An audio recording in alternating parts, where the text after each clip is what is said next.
If you're ever going to realize your dreams and experience the life that you really want to live, hitting those high levels of income, if you want to become a multi-millionaire, a multi-millionaire, I know that that's what you want, and you want it and so bad that you can taste it sometimes. Sometimes you want it so badly that it causes you to dream about it. Have you ever had a dream and woke up in the morning and you dreamed that you were rich and then woke up and were so disappointed because you realized that it was all just a dream?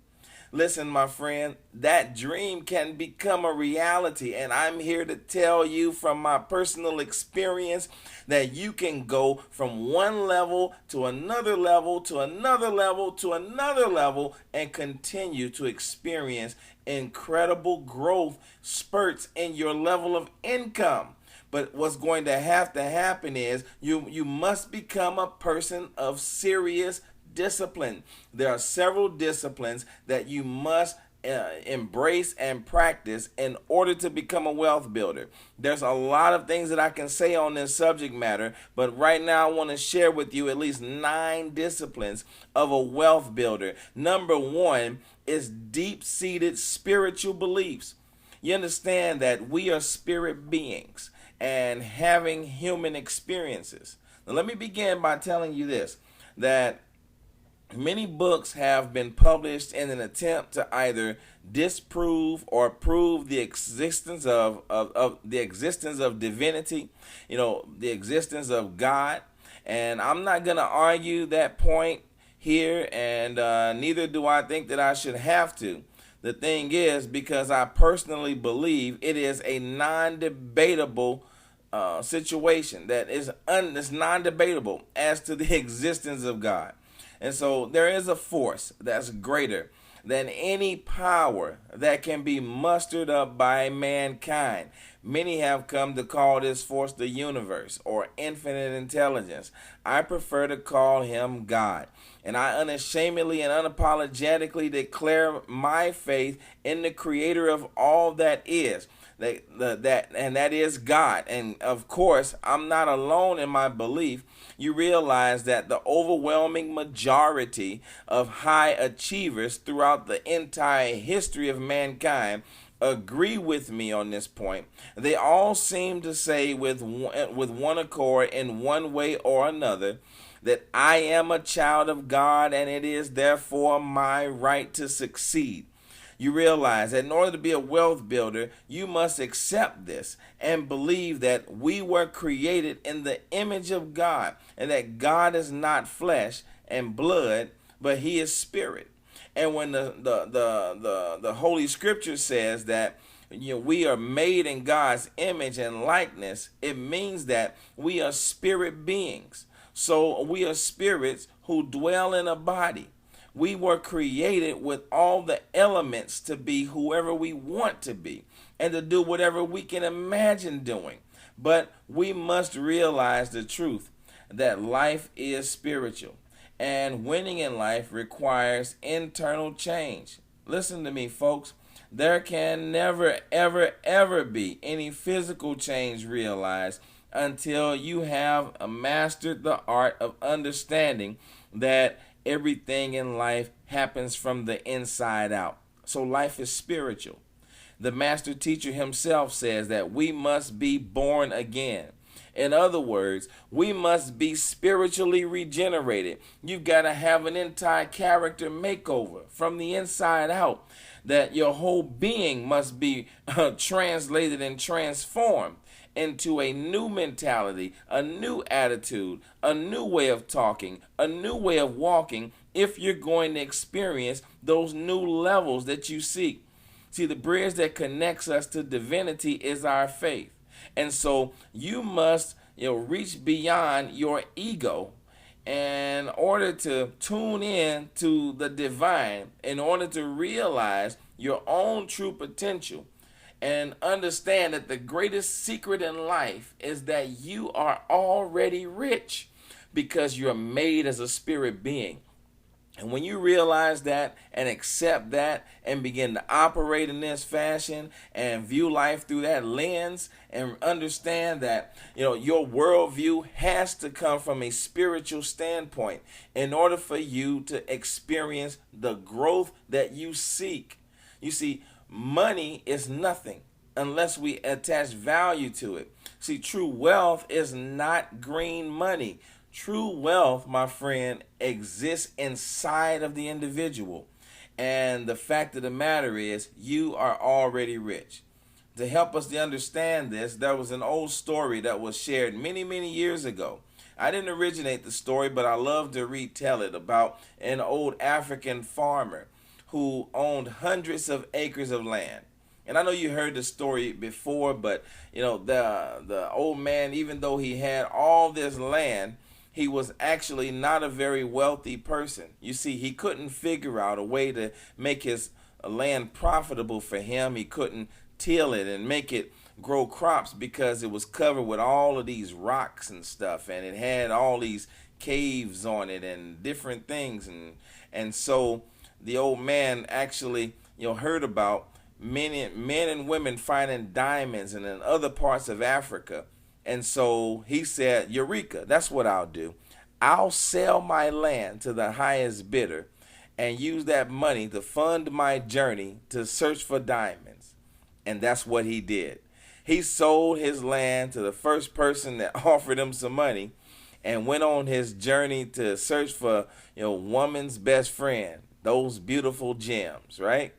Ultimately, his life ended sadly because he never actually made his great discovery. Meanwhile, the man who had actually bought the land from him went and had one of those rocks analyzed, and it turned out to be a diamond of enormous value. And this is a true story. And this land actually was covered with hundreds of acres of diamonds in their rough state.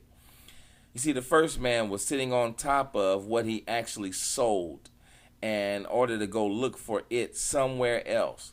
If he had only taken the time to realize what a diamond looked like in his rough state, he would have already realized his fortune. He wouldn't have had to go through all the misery of not finding it. And so I say to you, my friend, that within you is acres and acres of diamonds. And that exists in the spirit mind, in the part of you that is most like God, the part of you that has the ability to create something out of nothing. That is what I wanted to share with you concerning deep-seated spiritual beliefs. Next, you not only must you have deep-seated spiritual beliefs, in order to be a wealth builder, you must have clarity of direction. Clarity of direction. You see, high achievers have the ability to determine exactly what they want. Clarity means that you have definiteness of purpose. It means having clearly defined goals and action plans. But that comes from having a basic core philosophy that drives the decisions that you make. My own personal experience comes from when I was a very young man and I worked for the Department of Mental Health and the MRDD division, and I worked as a developmental assistant. And my job was to implement the habilitation plans of individuals that were developmentally delayed. And one of those individuals, let's call him Donald to protect his identity. He was one of my most beloved clients. I loved him dearly. He was the kind of guy that really would just, pull at your emotions because he was like a great big baby in a 40-something-year-old man's body. I loved him so much. He didn't speak much, actually intelligible language. He made sounds, and after you got to know him, you could interpret his eyes and his sounds to figure out what he was trying to convey to you. And one such day, I was actually feeding him because he didn't have the skill of feeding himself. And so I was feeding Donald, and I'll never forget that I looked at him and I asked him a question based on something I saw in his eye. I said, Donald, it looks to me like you want to feed yourself. Can you tell me, is this something that you want to do for yourself? Do you want to take this spoon?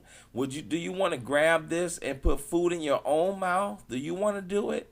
And Donald replied to me with something like, and I interpreted that to be, yes, James, help me. Help me to feed myself. Teach me how to do it.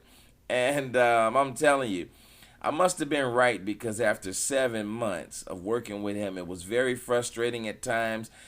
At times he wanted to quit, I wanted to quit, but we both kept going for it. And after 7 months, Donald grabbed that spoon and got a little bit of food into his mouth. And I'm telling you, he was so excited, he threw food all over the dining hall. And I was excited with him. I celebrated too, but what was significant to me that day is that was the day that I discovered what it meant to cry tears of joy. And yes, I did. I cried tears of joy that day, and I did it for Donald's victory. I was so happy for him. And internally, I was happy for myself too, because I had a great victory of my own, working with someone and helping them to develop a skill that they'd never enjoyed before, but had developed a deep desire for. That was incredible for me. That night I wrote in my personal journal these words. I said, I now believe all human beings have the capacity for positive change and growth, no matter what, no matter who. And that became my core philosophy, and actually became the driving force behind everything that I would do. It gave me clarity enough to write a mission statement. And I wrote these words, that my mission is to explore, realize, and promote duplicable strategies for extraordinary human achievement, and to teach, inspire, and empower others to maximize their lives' potential. And those words have been the molder and shaper of the decisions that I have made my entire adult life. I'm saying to you that I live with a degree of clarity that the average person never realizes. And it's because, my friends, being clear of your direction is the mother of courage and self-confidence. And that's why I walk with my head held high. And that's why I walk around fearless and not concerned of what is going to happen next, because I know why I'm here. I know what I'm here to do, and I am on point, I am on target, and I am on mission to make things happen for other people. I want to help other people to realize their potential. I want to inspire hope. I want to teach people how to utilize the skills of, that they've never been able to use before. I want to help folks to actually, get to a place that they want to be in, a place that they prefer versus a place that they don't prefer. I want to help people and show them how to set goals and how to achieve those goals. And I want to help people and encourage them and inspire them and empower folks with actual how-tos and things that I've actually learned how to do. And that is what gives me clarity of direction. And I'm telling you guys, what helps me to stay on point is the fact that I meditate frequently, which also ties into that deep-seated spiritual belief part. You see, I meditate. I have moments where I get still and quiet, where I get by myself and make sure that I know where I am and I'm present in the moment, and all of those wonderful things manifest because of this.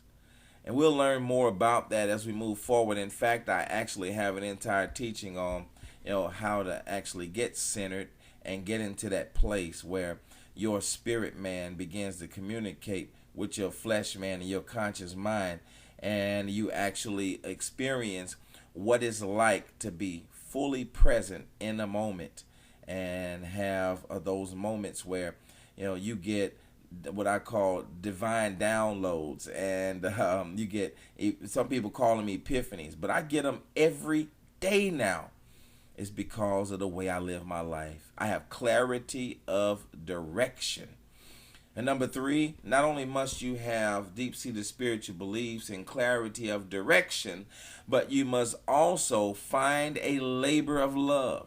You see, that direction will lead you into a place where you can do a work that won't even seem like you're working. Choosing the right vocation is a matter that will determine the quality of your life. You know, it's no good to spend your time doing things and, working on stuff that you actually hate. You know, it's one of the worst things in the world that many people, actually spend all of their time working a job that they hate and doing something that they despise, and then call that making a living. But I say to you today, my friends, that life can be beautiful. It's a dance or a dirge, and what makes the difference is whether you find yourself a labor of love or not. You see, money is not the real issue here. You see, it's not about money. You can't make your vocational decisions on the basis of money, because money becomes a natural outflow of actually doing something that you have passion about. Money is not the issue here at all. It's about passion. What are your interests? What are your gifts? What is your area of excellence? What do you do that when you do it, you can honestly say to yourself, I'm bad with this? And I mean bad in a good way, right? Again, this is not about money. See, successful people regard material gain as the natural outcome of living with passion. Let me say that one more time. The truly successful understand that material gain is the natural outcome of living your life passionately. So when you find your labor of love, the money will automatically follow. The greatest mistake is to make money your chief aim and the real source of your motivation. Folks, I want you to know that people can spot you from a mile away if all you're trying to do is make some money. And nobody actually appreciates you when that's the way that you are. You see, people don't care what you know until they know that you care, right? And so when folks actually figure out that all you're trying to do is make a quick buck and you only view them as a dollar sign, then you begin to lose. And the money that you seek begins to elude you. You might have some spurts where you make some few hits of cash here and there, but at the end of the day, it will flee from you. I want to teach you right now how to reverse the polarity and get money to stop running away from you and begin to run towards you. Because when you find a labor of love, you don't have to chase money. Money chases you. And that's what I call living on the other side of the money. See, purpose is the principal thing. When you discover purpose for your life, then your life becomes more beautiful. Everything becomes more enjoyable. It's like having the right seasonings on your food. Then life becomes this incredible experience, an awesome journey. And you can do work all day and all night and actually exceed the 40 to 50 to 60 hours that you're already putting in on a job, and realize that you're working more, but it don't seem like it because you love what you are doing. And I consider it a great pleasure to be able to do what I do because I actually love what I do. And you just don't know how much I love it. You got to find a labor of love. But not only that, fourthly, you must also practice servant leadership. I said practice servant leadership. The master teacher himself says, whoever will be greatest among you shall be servant of all, so that the first shall be last and the last shall be first. You know what that actually means? The first shall be last and the last shall be first. It actually means that the person that's willing to serve is the greatest among us. My friend, that is the truth, and that's a truth that many people have not grasped a hold of. Most folks don't understand it, don't realize it, and misquote that passage of scripture over and over and over and over and over again. But I want to tell you today, and I want to set the record straight, that that life is best lived when your life is lived in humble service to other people. You understand that serving others is not a thing to be despised, but it's a thing to be treasured. Because realize that those among us who learn how to serve are those among us who provide the most value to the world. Some great mind once said that service is the rent you must pay for the space that you do occupy. And I agree with that, and I live by it, that service is that. Martin Luther King Jr. said that you don't need a PhD to serve. You don't need your subject and your predicate to agree to serve. You don't have to cross every I and dot every T. He said all you really need is a heart full of grace and a soul generated by love. That's all it takes to serve, my friend. And serving makes you the greatest among men. And so, you look back over the course of history and look at the people that have done the greatest, the people that have had the greatest impact in the world. These have always been people who had a servant-hearted style of leadership. You look at the great Mr. Andrew Carnegie. When you look at him and realize that here was a gentleman that actually didn't know much about the actual field that he became great in, but what he knew how to do was he knew how to treat people.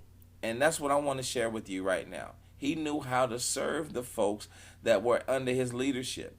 And not just him, so many countless others. But I can go to the great master himself. And so when he walked the earth, he could have chosen to be a king on this planet and have servants and have people at his feet all day and all night and fanning him when he was hot and bringing him drinks when he was thirsty and all of that. But do you know what you find him doing?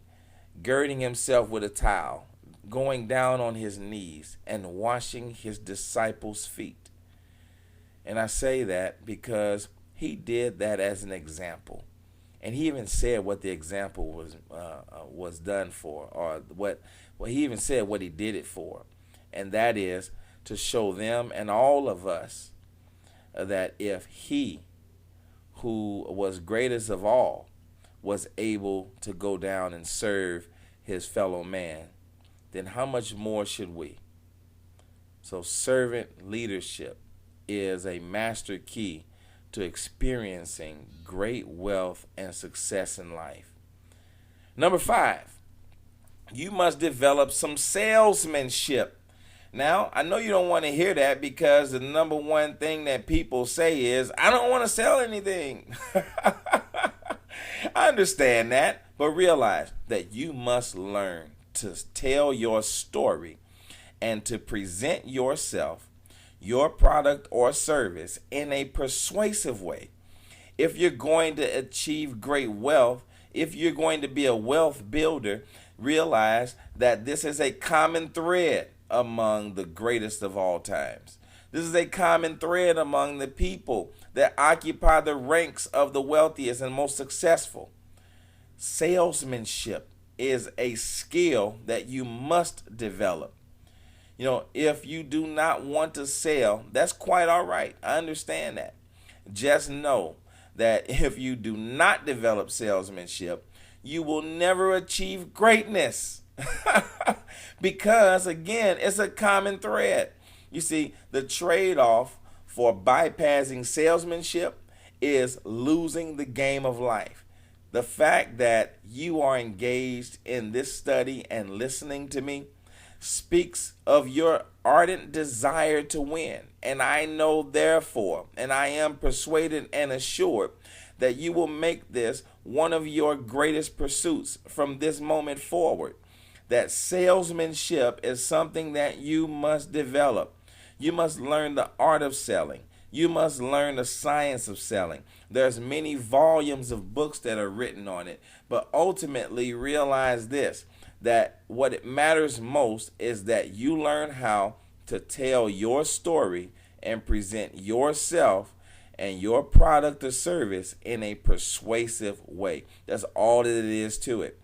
And then after that, of course, you'll learn how to overcome objections and do rebuttals and all those wonderful fun things that guys like me really get a kick out of.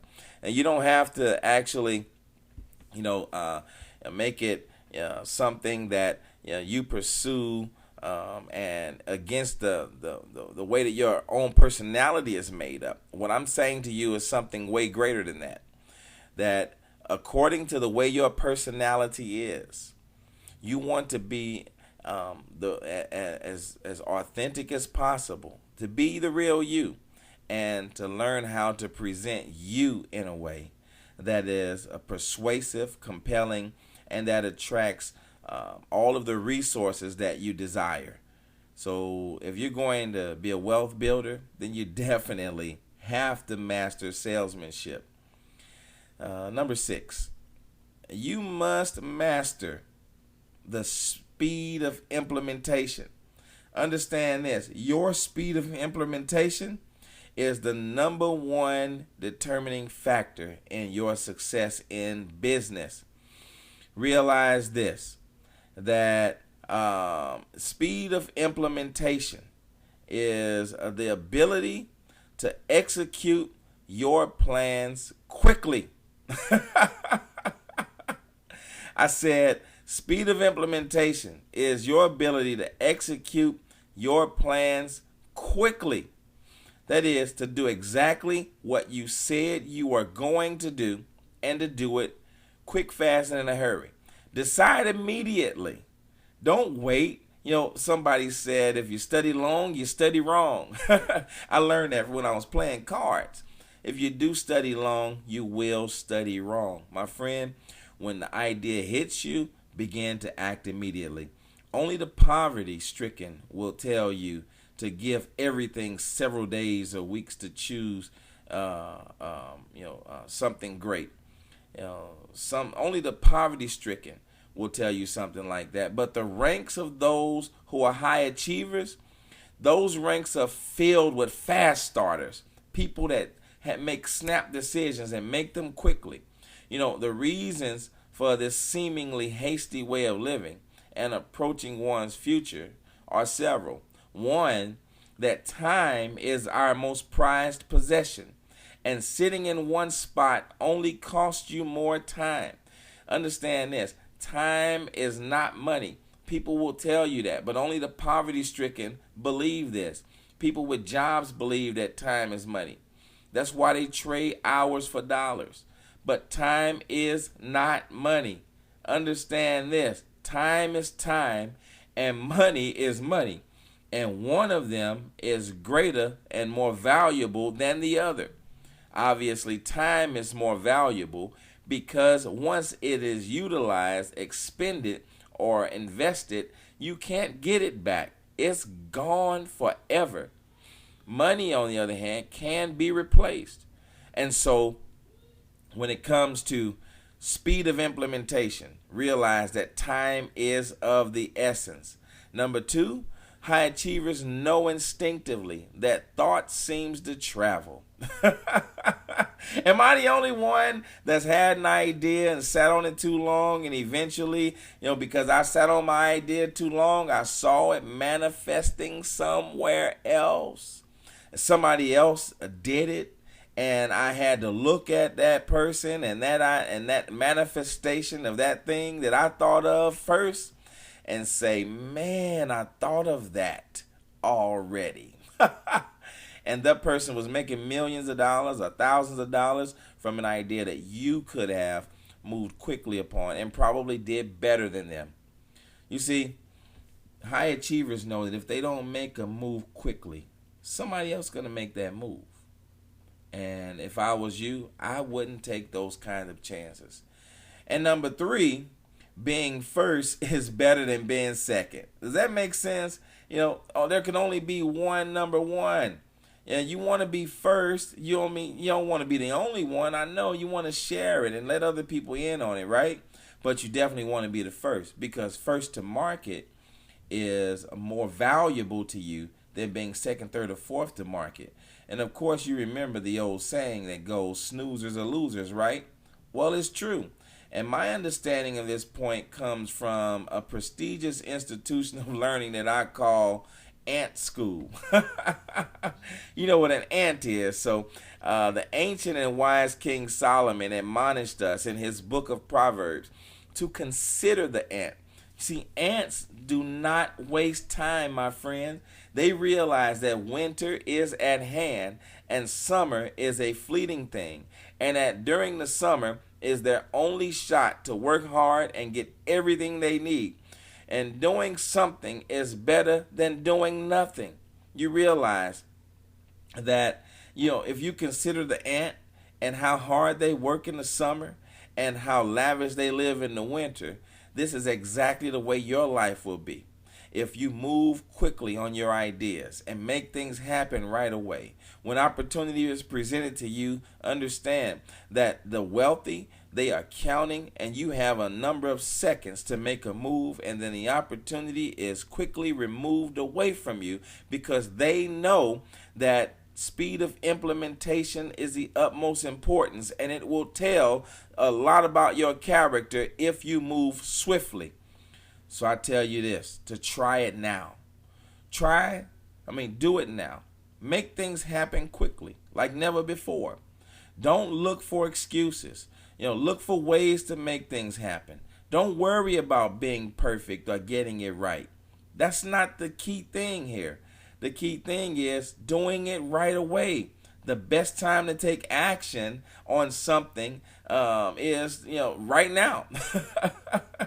The best time to take actions on something that will move you closer to success is always now. And one thing that prevents most from achieving is their fear of failure. And that's got to be the biggest trick that we play on ourselves, my friend. Fear of failure is an illusion. It's a personal mind game. And it's something that we do to ourselves, because fearing failure means that I've accepted the consequences of defeat before the battle is even fought. And yet, you must realize that failure is also the key to great success. Number 7, you've got to use effectual thinking rather than casual thinking. Now, let me unpackage that for you if you're not familiar with these terms. Casual thinkers ask, what do I need in order to achieve my goal? But an effectual thinker asks, what goals can I achieve with the resources that I already have available to me?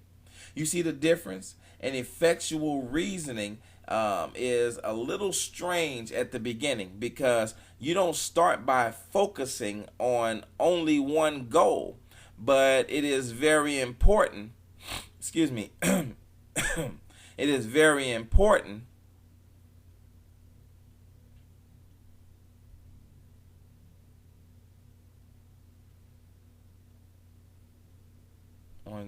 but it's very powerful when you are just starting and have limited resources, and you decide to look around at your limited resources and make something happen with what you have.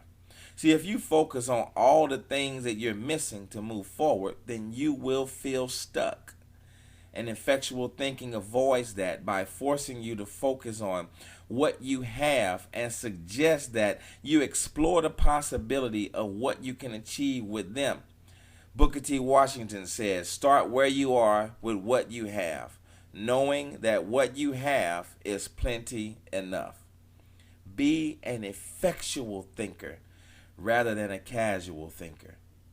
Number 8, if you're going to achieve great wealth, then you must embrace and practice the observance of universal laws of success. You must eliminate erroneous beliefs.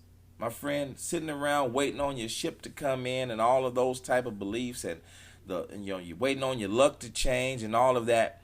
Understand that this is the way of the poverty-stricken.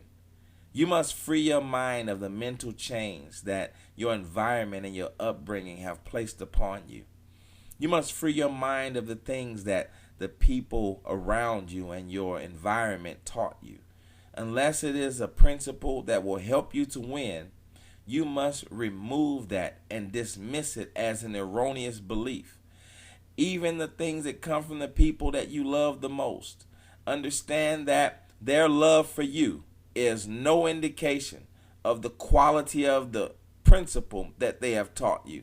Because there are principles that will lead you down and there are principles that will lead you up.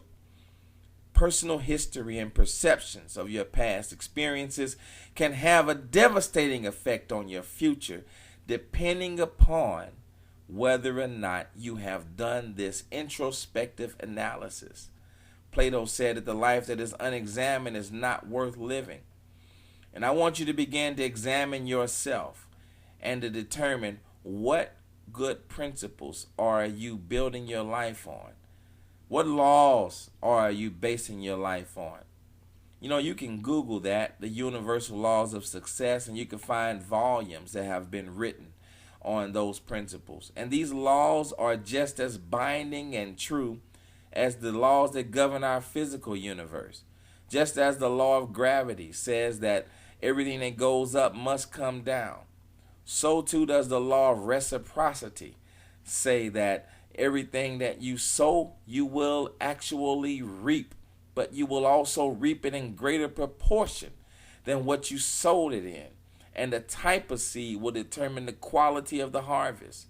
My friend, these are laws that you must learn to observe and you must practice on a daily, continual basis and make this a habit of life, because we are creatures of habit. And every day you are practicing something, a habit that will yield you a result in a future that you will either prefer or not prefer. But it makes no difference to habit. Habit will give you exactly what you give to habit. And I tell you, give your habit, your habitual nature, those universal laws and begin to practice them every day. Number 9, and finally, learn to listen to your imagination. You know, when you were a kid, your imagination would run wild. You could just sit there and look up at the clouds and see things and imagine things. You could see figures and elephants and snow cones and all kinds of stuff will pop out to you, and just in looking at the clouds. You could be in dirt and find a way to make fun out of dirt. You can be sitting there looking at broken up boards and loose wheels and things like that, and go in the house and find a hammer and make yourself a go-kart out of it when you were a kid. Vision, my friend, is what that takes. Internal, personal, and triumphant vision. Vision is God's way of giving you a personal picture of your own possibility. See, having vision is absolutely necessary for the person who will experience greatness. And you get a vision. When you get it, hold on to it. When you get a vision, hold on to it and never compromise or negotiate. You must be completely sold on the reality of the intangible vision that exists in your own mind's eye. Your vision, if it is to be, must be believed.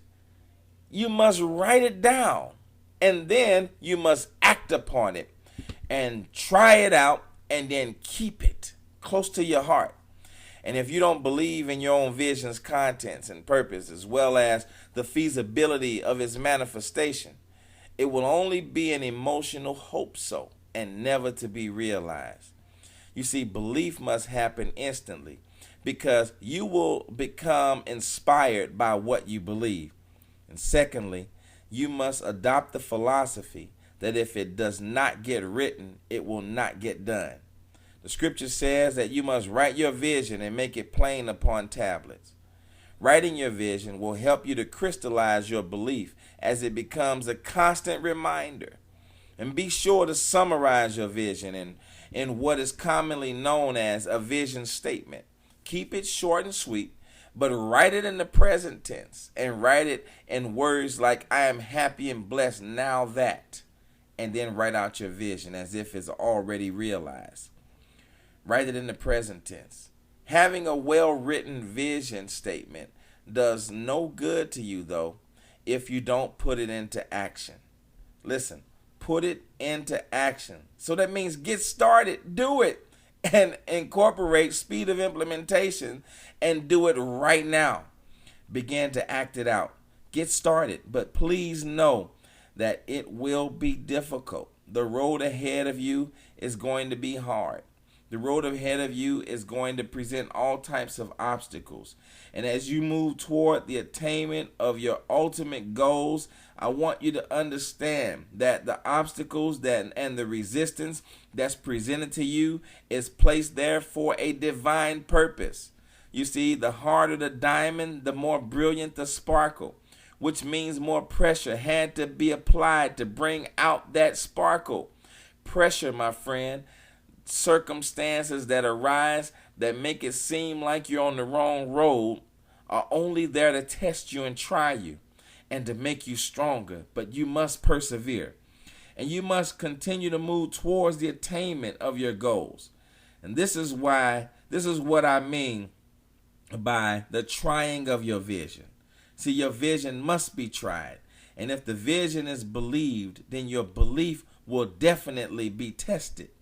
Winning is largely about holding on to a picture of possibility, even when it is opposed and seemingly impossible.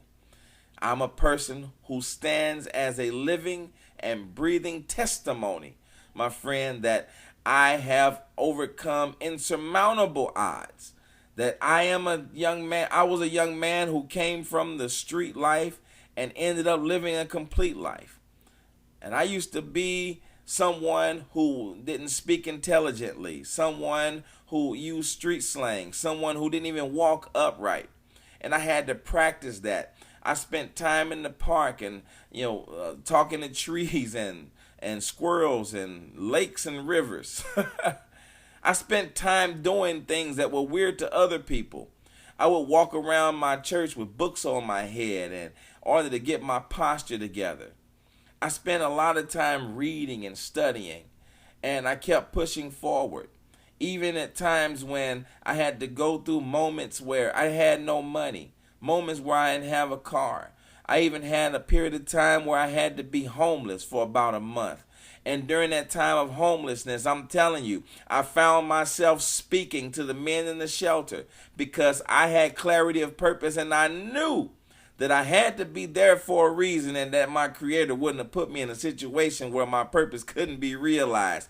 I'm telling you, you've got to believe even when belief becomes unfaithful. And I'm telling you, it never will. As long as you keep the faith. Practice these 9 disciplines every day. Be the authentic you and be the best you that you can be. Be you to the maximum, because the rallying cry today in the world is for individuals that are disciplined, individuals that are strong, and people that will believe in the impossible throughout all types of circumstances. Folks who have vision. Folks who can see things that average people can't see. Folks who are spiritual. Folks who view life through a lens that says that, you know what I can see with my physical eye is not all that there is, but there is a greater reality. I challenge you to become this person. And I challenge you to do this because I know what is going to yield for you. You will be a wealth builder. And you will achieve greatness beyond any of your wildest imaginations. And all of the time past and all the way up until now, everything that you've experienced has prepared you for this moment. And I challenge you to take these words that I have shared with you from my heart and my personal experience in the last 20 years of my experience as a professional, as a speaker, as a networker, as an entrepreneur, and realize that these words are true, and you can be whoever you want to be. My name is James Dickerson, and I'm doing super fantastic, charged up with positive energy, exuberant and excited about life, ready to face my next challenge with courage and enthusiasm. If I was doing any better, my smile would be a socially intrusive, maladaptive behavior, jacked out of my mind, and I ain't taking it back, y'all. I'll see you in the next recording.